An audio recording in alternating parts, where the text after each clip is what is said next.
Unti-unti nang inaayos ang mga puntod na nasira ng magnitude 6.9 na lindol sa Bogo, Cebu. Kakaunti naman ang nagtitinda ngayon sa mga sementeryo dahil takot pa rin ang mga taga roon sa patuloy na aftershocks. Live mula sa Bogo, Cebu, naunang balita si Fe Marie Dumabok ng GMA Regional TV. Fe! Igan isang buwan matapos tumama ang magnitude 6.9 na lindol dito sa Bogo City. Bakas pa rin ang epekto nito. Kaunti lang ang mga nagtitinda o nagbibenta ng bulaklak at kandila sa palibot ng Corazon Cemetery dahil sa takot pa rin sa pagyanig. Ang dating linya at punuan ng mga mesa sa tabi ng kalsada rito sa Barangay Sambag, malapit sa Corazon Cemetery, nasa 2 na lang. Ayon kay Alma Hesta, natakot ang iba na magtinda dahil patuloy pa rin ang mga aftershocks.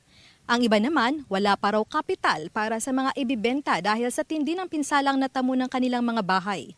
Ang ilan sa mga nasirang puntod dito sa Corazon Cemetery, unti-unting inayos ng pamunuan ng sementeryo. Ayon sa pamunuan, tumulong din ang Bogo City LGU na nagbigay ng mga materyales. Nasa mahigit 50 puntod na ang kanilang napasemento hanggang kahapon. Mahigit sa kalahati sa 20,000 na puntod sa sementeryo ang nasira ng lindol. Karamihan sa mga namatay dito sa Bogo City dahil sa lindol ay dito sa Corazon Cemetery inilibing. Patuloy naman ang iba sa paglilinis at pagkukumpuni sa mga nasirang nitso. Tiniyak ng pulisya na 24 oras ang pagbabantay rito. 2 ang inilagay na police assistance desk. Ilang metro mula sa sementeryo, makikita ang ilang residente na nasa mga tents pa rin, nakikisilong dahil sa takot sa mga nararamdaman pa ring pagyanig, lalo na sa gabi. Dinha samok na kay nakaroon na may samok.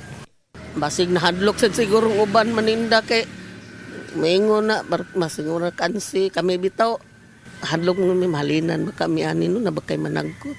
Kay kuan linog baya mahadlok ba yung tao mo gawas na.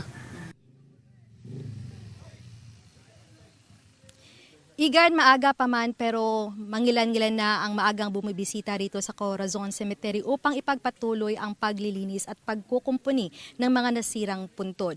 Inaasahan ang dagsa ng mga bibisita rito sa mga yumaong mahal nila sa buhay bukas, November 1.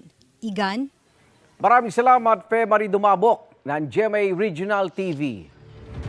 Igan, mauna ka sa mga balita, mag-subscribe na sa GMA Integrated News sa YouTube para sa iba't ibang ulat sa ating bansa.